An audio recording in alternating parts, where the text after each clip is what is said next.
Ladies and gentlemen, the US is expected to take a very big economic plunge. This came out on ABC News July 29th, 2020. US is expected to report a record-breaking economic plunge. Having endured what was surely a record-shattering slump last quarter, the U.S. economy faced a dim outlook as a resurgent coronavirus intensifies doubts about any sustained recovery the rest of the year. A huge plunge in consumer spending as people stayed home and avoided shopping, traveling, or gathering in crowds as the virus raged is estimated to have sent the economy shrinking at roughly 32% annual rate in April through June quarter. That would be more than triple the previous worst quarterly economic fall, a 10% drop set in 1958. Depressed activity in such areas as business investment, home construction, and government spending also likely contributed to the worst quarterly contraction on record dating to 1947.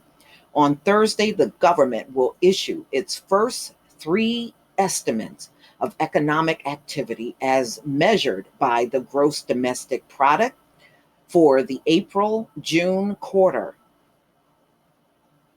The contraction last quarter that most analysts expect the economy to manage a sharp bounce back in the current July September quarter, perhaps as much as 17% or higher on an annual basis.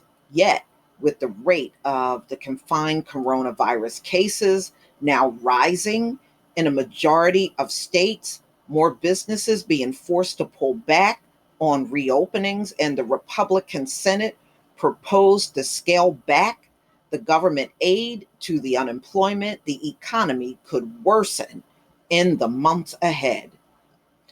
The Trump administration is betting against the outcome and asserting that the economy will undergo a V-shaped recovery in which the last quarter plunge would be followed by an impressive rebound in the current quarter. That's BS. You can't go by anything. Please. What are they basing that on? Because still 52 million people have filed unemployment claims in this country. And like I said, the last time I looked, there were 8 million openings in the country. Not enough jobs to go around to everybody. So what are they basing this, this bounce back on? Seriously, talk about not dealing with reality. Okay, a hope for a dose of good news that would be reported in late October, not long before the election day. Well, good luck with that. Yet many economists are talking about a different letter of the alphabet, noting that the economy can't fully recover until the pandemic is defeated or a vaccine is widely available.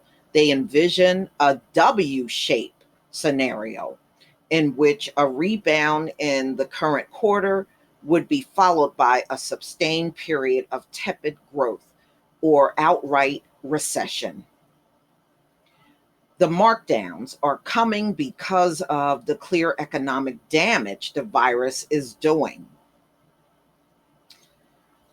All right, so Mark Zandi, chief economist at Moody's, said he believes the economy is losing jobs this month after 2 months of gain.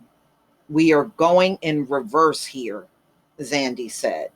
Analysts warn that the outlook could darken still further if Congress failed to enact enough financial aid to replace the expiring $600 a week federal boost in unemployment benefit or provide sufficient help for businesses and state and local governments. Well, Mitch is saying $200 You know damn well that ain't going to bring no economy back. You can forget it.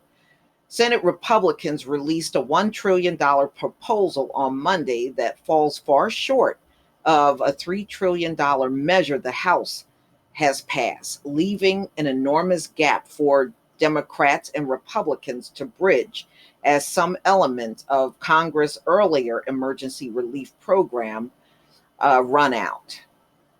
Recent reports sketch a cautionary picture of the economy, with weekly applications for unemployment benefits still topping 1 million and consumer confidence falling sharply, with big declines in Michigan, Florida, Texas, and California, all of which suffered a resurgence in confirmed virus cases.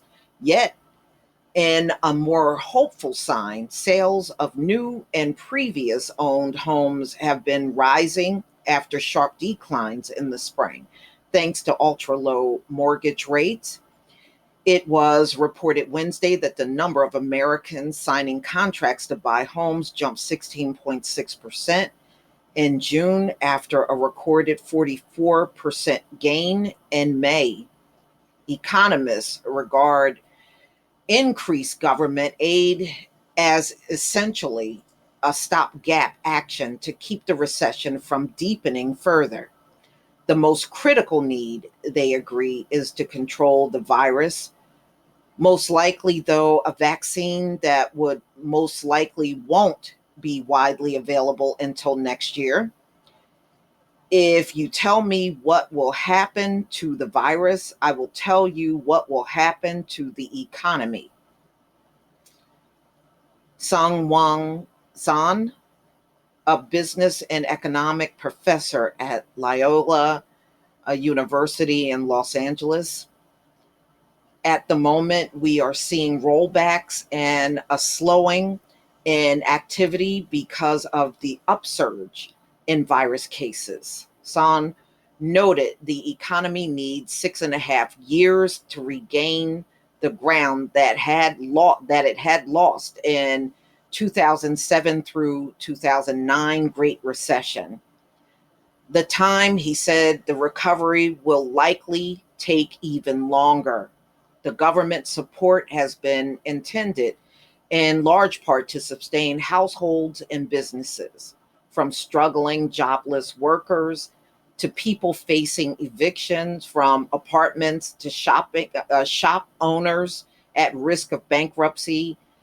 Yet, even though the government has spent a colossal sum of roughly $3 trillion, with more to come, the Federal Reserve has cut borrowing rates to record lows. The benefit may ease only some of the damage.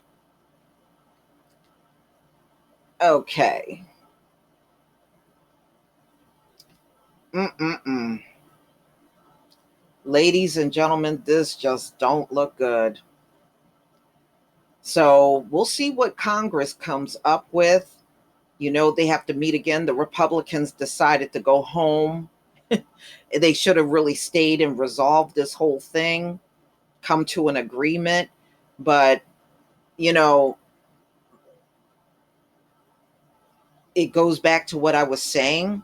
If they cut this $600 and the economy is already plunging on top of that, you may not see this thing come back at all.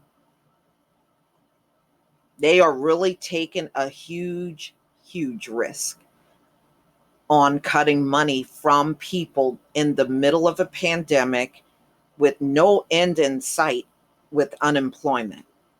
It is a bad idea, but you know, sometimes you just can't convince everybody, and they just have to see what's going to happen. But I just don't see this ending very well. I think by the end of the year, America is going to be in worse shape than what we're looking at right now. But y'all, please tell me what you think. Please leave your comment and subscribe. Don't forget to hit on the notification bell, and I'll see you on the next video. peace, family.